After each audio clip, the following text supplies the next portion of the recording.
In a dramatic escalation of diplomatic tensions, former U.S. President Donald Trump and his allies in Washington are setting their sights on South Africa, accusing the country of aligning too closely with America's global adversaries.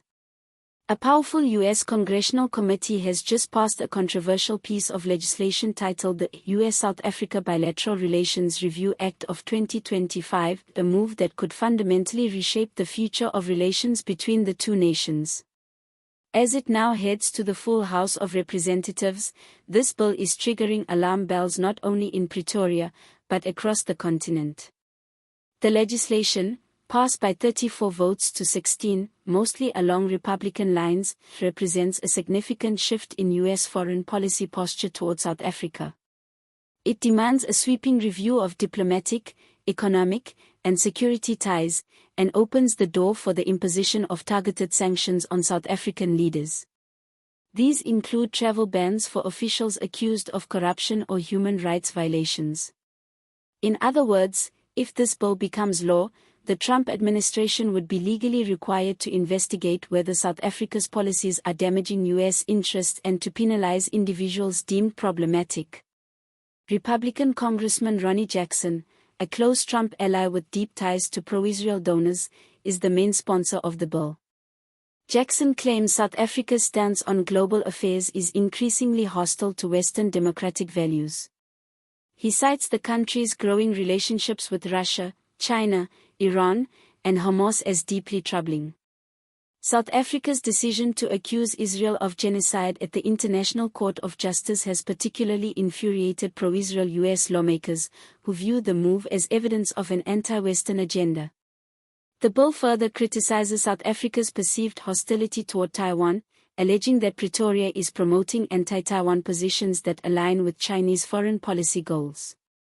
Taken together, these factors have convinced Trump-aligned Republicans that South Africa is now operating in the orbit of America's greatest geopolitical rivals. For them, the time has come to draw a line, and that line may come in the form of economic penalties and political isolation. Yet not everyone in Washington agrees with this hardline approach. Senior Democrat Gregory Meeks blasted the bill as heavy-handed, warning that it risks dismantling decades of diplomatic progress and undermines trust built since the end of apartheid.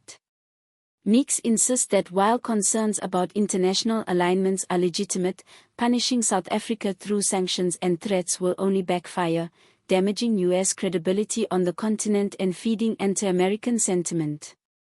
South African officials are responding with firm diplomacy. Foreign Minister Naledi Pandor dismissed the accusations as unfair and politically motivated. She reiterated that South Africa's foreign policy is rooted in non-alignment and the pursuit of global justice, not in backing so-called enemies of the West. Pandor also categorically denied claims of anti-white violence in the country, saying such allegations are a dangerous distortion of reality, often peddled to justify extreme foreign policies. The ruling ANC party has also weighed in, describing the bill as an insult to the long-standing relationship between the United States and South Africa. The party says it ignores South Africa's historical contributions to global peace, democracy, and human rights, including the fight against apartheid, in which many Americans played a supportive role. For the ANC, the bill is nothing more than a political stunt, orchestrated by pro-Israel hardliners in Washington to punish South Africa for standing up against what it views as injustice in Gaza and elsewhere. With the bill now moving to the full House of Representatives, its future remains uncertain. But its passage through committee has already sent shockwaves through diplomatic channels. Should it become law, it could force the Trump administration, if re-elected, to make difficult decisions that could isolate one of Africa's largest and most influential democracies. As the global order continues to shift and new alliances form, the United States and South Africa now find themselves at a crossroads. Will diplomacy, dialogue, and mutual respect prevail, or will punitive measures and political brinkmanship define this next chapter? Only time will tell. But one thing is certain, the world is watching closely. Don't forget to hit that subscribe button for more in-depth analysis, daily African news updates, and international affairs that matter.